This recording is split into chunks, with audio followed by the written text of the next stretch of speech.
This is depth, है ना। ये क्या है, दिस इज हाइट, ठीक है ना। मान लो मैं 100 किलोमीटर 100 किलोमीटर ऊपर गया और 100 किलोमीटर नीचे गया। मुझे बताना है कि 100 किलोमीटर नीचे जाओगे तो एक्सेलरेशन ड्यू टू ग्रेविटी का इफेक्ट क्या होगा। अगर आप बिल्कुल सेम डिस्टेंस ऊपर जाओगे तो एक्सेलरेशन ड्यू टू ग्रेविटी का इफेक्ट क्या होगा। यानी क्या हाइट की वजह से भी एक्सेलरेशन ड्यू टू ग्रेविटी में उतना ही डिक्रीज आ जाएगा और डेप्थ की वजह से भी क्या एक्सेलरेशन ड्यू टू ग्रेविटी में उतना ही डिक्रीज आ जाएगा। ये बड़ा इंपॉर्टेंट चीज है। बताइए आपके हिसाब से क्या होगा। आपके हिसाब से होगा कि एक्सेलरेशन ड्यू टू ग्रेविटी दोनों साइड में डिक्रीज हो जाती है, भले ही आप हाइट ले लो भले ही आप डेप्थ। जब भी इस तरह का क्वेश्चन होगा तो उसके फार्मूला पे जाइए, उसके फार्मूला पे जाइए, ठीक है। तो फार्मूला बताइए, यहां पर हाइट के लिए फार्मूला क्या थी, g of s is equal to 1 minus 2h divide by are. ध्यान से देखिए। और जी डी डेप्थ के लिए 1 minus D divide by are.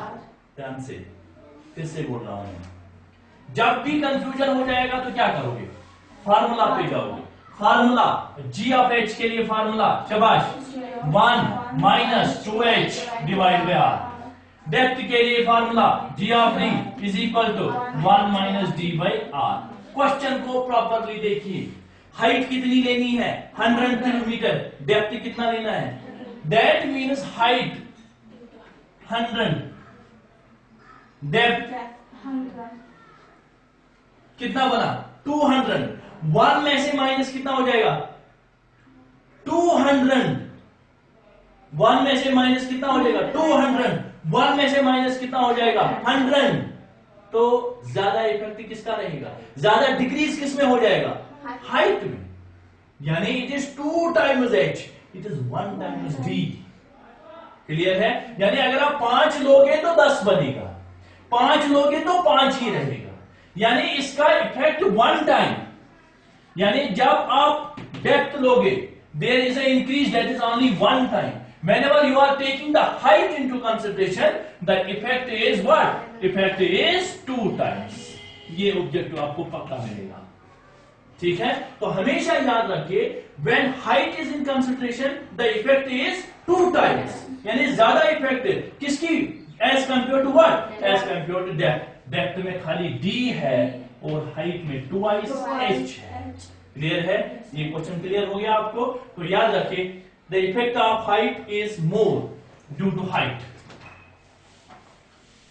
Important point में effect of acceleration due to gravity is more due to height.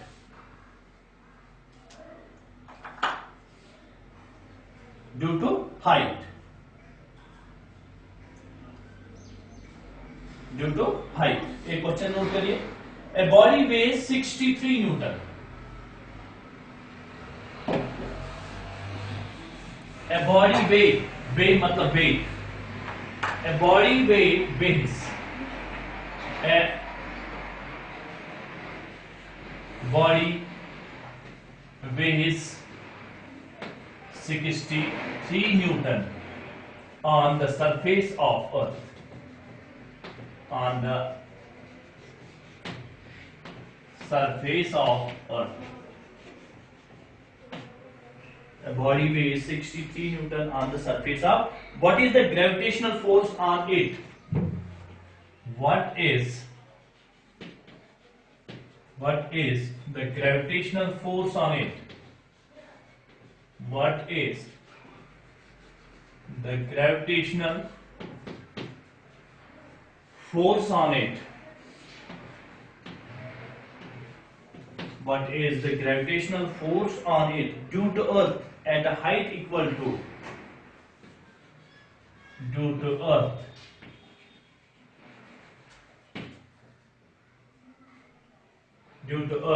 on a height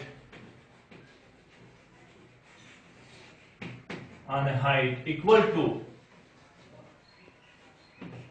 half the radius equal to of the radius of the earth.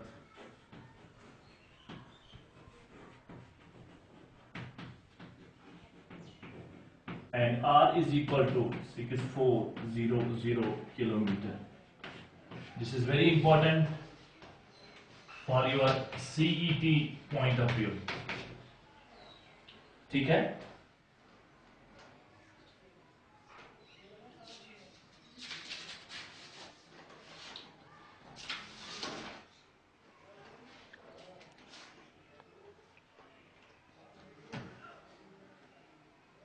लिखा, question लिखा, बताइए दिया क्या है इसमें? A body weighs weight weight there is difference between mass and weight. मैं बोल रहा था वेट, जब हम वेइंग मशीन पे चले जाते हैं तो वेट मतलब m मल्टीप्लाइड बाई जी, उन्होंने mg. जब भी वेट होगा तो हमारे पास w है और वही w फोर्स होता है, force exerted by us. F is equal to mg. W is equal to mg is equal to 63 Newton. ये वेट होता है, हमेशा याद रखिए वेट mg होता है. और क्या दिया है? Radius. Radius is what? To earth on height, on height equal to half the radius of the earth. यानी जो हमारे पास हाइट है that is half the radius, that is r/2. सुना जी बेवुचू. वेट बोले तो 63 न्यूटन. ठीक है. Surface of earth, what is the gravitational force on it? अमा कहते एट व्हाट प्लेस? दपान तुम करियो sir gravitational force due to earth on a height equal to half the radius of the earth. यानी height को r/2. बुझो, this is earth. ये हमारे पास क्या है? अर्थ. ठीक है. तो अर्थ पे जब एक बॉडी वेट करती है यहां पर सरफेस पे, इसका mg is equal to 63 newton. आपको बताना है ये कितना वेट होगा इस बॉडी का. जब आप ऊपर जाओगे कितना? r/2. ये यहां से यहां कितना है? r. जब आप ऊपर जाओगे r/2 यानी हाफ द रेडियस, इतना. ये आपको हाइट लेनी है. कितना? रेडियस का हाफ. तो उस टाइम आपको बताना है इसका वेट कितना होगा. क्लियर है? और आपको रेडियस कितना है? 6400. जब भी रेडियस बड़ा होगा तो फार्मूला कौन सी लगाएंगे? पहली वाली. और पहली वाली नहीं, पहली वाली फार्मूला होती है. हाँ, तो क्या है? g एट सरफेस या g at height is equal to what? शाबाश. Is equal to r divide by r plus h का whole square into what? g of s. ये है ना फार्मूला. और ये है फार्मूला. ध्यान से देखिए. क्लियर छा? एस्केश में करो g ऑफ h अच्छा हाइट का है, अच्छा का एक्सेलरेशन ड्यू टू ग्रेविटी. ये छाइस पाई mg कूता छु कूता. तो इसका एक्सेलरेशन ड्यू टू ग्रेविटी ये g multiply mass versus c multiply करो m. ठीक है. को ये एक्चुअल में acceleration due to gravity at height. ठीक है. सो को g of h is equal to r divide by r को r प्लस h के बदले क्या है? r/2 का होल स्क्वायर. क्लियर? अच्छा बताइए कर हम थोड़ा सा लो. ये भाई g of h is equal to r square या फिर तो नहीं थे कोई r 2r plus r divide by 2. क्या भाई? 3r 3r divide by 2. सो इसी के चूज. क्लियर? अच्छा गलत तो करूं.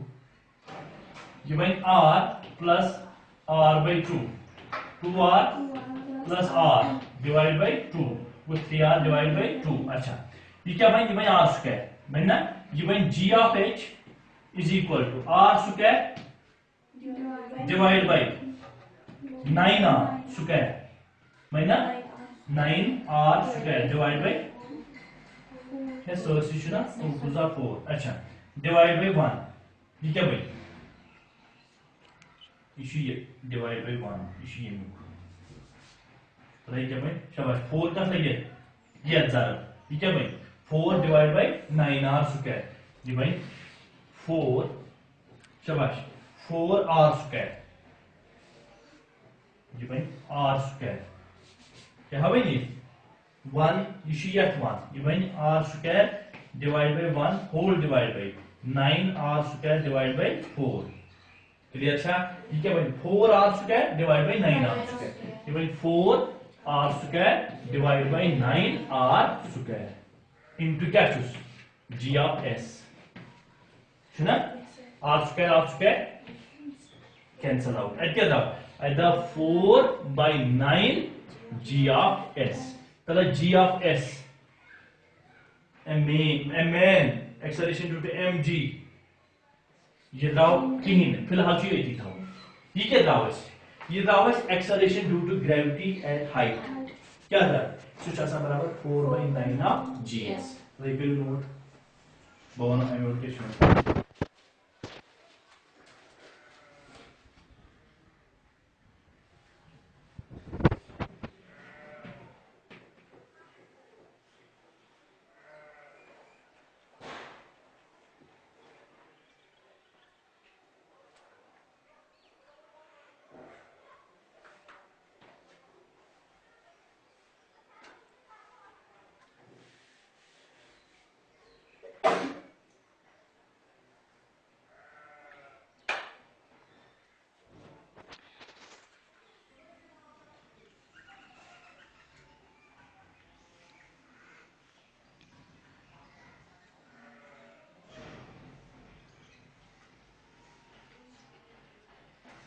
बरोबर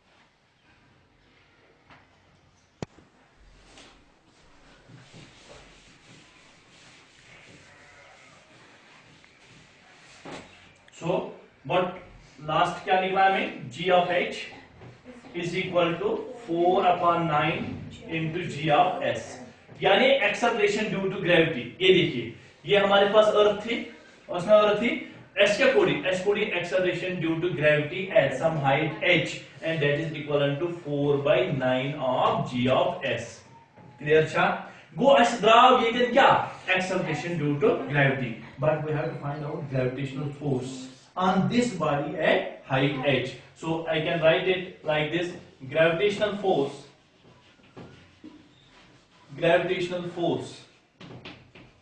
on the body at height h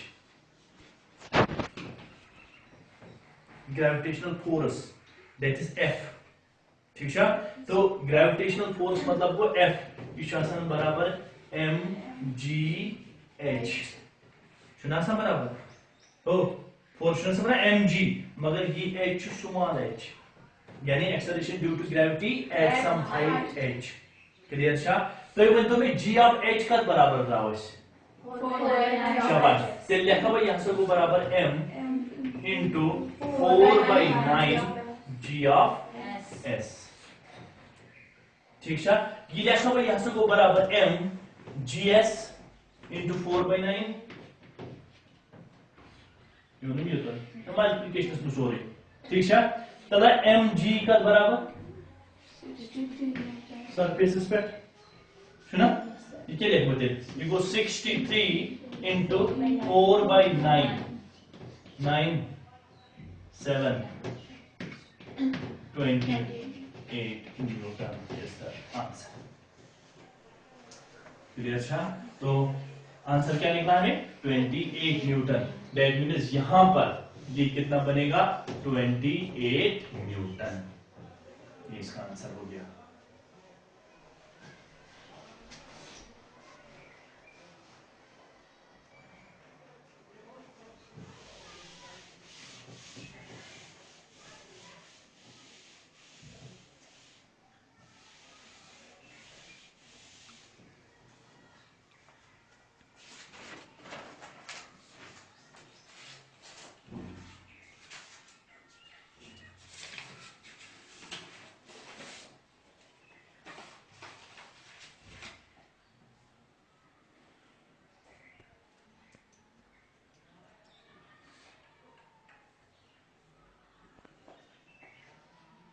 हो गया।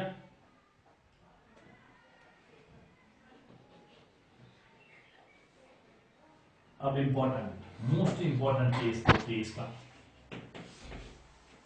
ठीक है, इधर ध्यान से 2 मिनट इधर, फिर मैं छोड़ दूंगा। हमारे पास एक्सेलरेशन ड्यू टू ग्रेविटी है depth.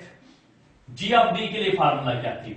G of D is equal to 1 minus D by r, ये फार्मूला थी।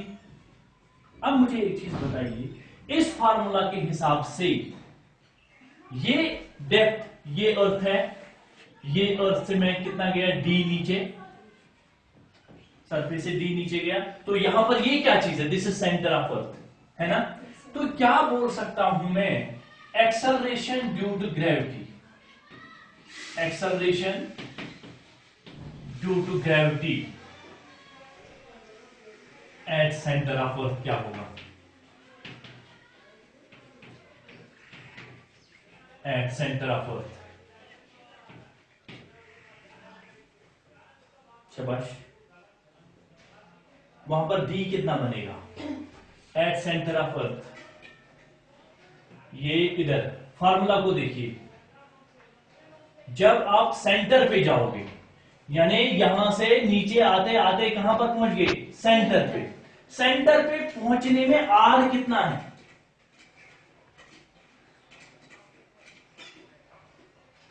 रेडियस कितना है? मैं आसान दे योतनतान ये पे योतनतान यवान चुस डिस्टेंस कड़न डी चुस नो, तो ये पे योतनतान यवान आसान आर ते बे बुझो, इधर ध्यान दीजिए, दिस इज सरफेस, ये सरफेस है, सरफेस से सेंटर तक रेडियस, ठीक है। हमको बताया जाता है कि acceleration due to gravity at the centre of the earth, यानी हमें डेप्थ लेना है, नीचे आते आते डेप्थ कितना? डी। लेकिन जब आप सेंटर पे पहुंचोगे तो आपने कितना रेडियस निकाला? आर। डी थीटा आर, तो कुछ ये वीडियो तो टाइम पूरा शी आर, ये तो डेप्थ गछु डी, मगर वादुन को छु सेंटर ऑफ द अर्थ, तम साथ आसना आर इज इक्वल टू डीएस, आसना तो कुछ बे ये पे यहां से स्टार्ट करिए, यहां से यहां तक डी सेंटर तक पहुंच गए, कितना आ गया? डेप्थ डी आर के बराबर, यानी यहां से यहां आर है और नीचे आओगे वहां तक तो डी है। तो यहां पर फार्मूला में क्या होगा? फिर ये बनेगा g of D is equal to 1 minus d is equal to r, that means r by r into g of s, formula है ना, into g of s, into g of s, clear? अच्छा, r by r 1, यानी g of t is equal to 1 minus 1 into g of s, that is 0, that is g of t is equal to 0, that means at the centre of the earth acceleration due to gravity is equal to 0। अच्छा, तो अगर आपसे मैं पूछूंगा what about therefore a body of mass m, ध्यान से देखिए, therefore a body of mass m, a body of mass m, इसका वेट कितना होगा? ऑफ वेट, वेट का था बराबर mg, at the centre of the earth a body of mass m, weight at the center of the earth कितना होगा? a body of mass m at the center of the earth, at the center of the earth, तला ये आख क्या बनेंगे? अगर बा आख बॉडी निमन, ये पे निमन बा बॉडी, आख है मास m, ये निमन बातन बुकुट सेंटर पे, आख खुदा इस wait, W is equal to mg, g क्या शुरू? Acceleration due to gravity at the center 0, acceleration due to gravity at the center, ये क्या बनते? ये बन W is equal to m g naught, यानी ये बनते 0, ये सॉरी क्या बनते? मतलब वो अगर बगस सेंटर ऑफ द अर्थ पे बगन 0, acceleration due to gravity is 0, mass will not be equal to 0, ये कंडीशन है, ठीक है। वो जब हम सेंटर की ओर जाएंगे वहां पर एक्सेलरेशन ड्यू टू ग्रेविटी 0 हो जाती है, लेकिन मास 0 नहीं होगा। तो मोस्ट ऑफ द स्टूडेंट्स क्या करते हैं? mg G को 0, W को 0, यानी इसका वेट 0 हो गया और ऐसा नहीं होगा। ठीक है, तो यहां पर इसको नोट करिए जल्दी जल्दी।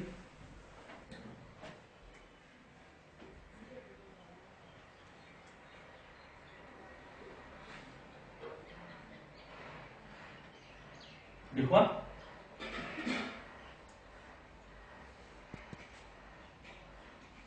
चलता है लेक्चर पास में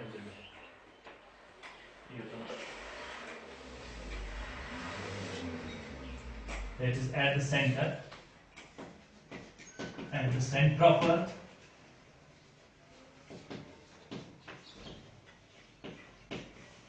acceleration due to gravity is equal to 0. हाँ, is equal to 0.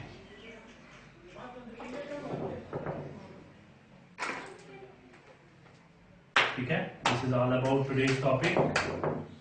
ठीक है।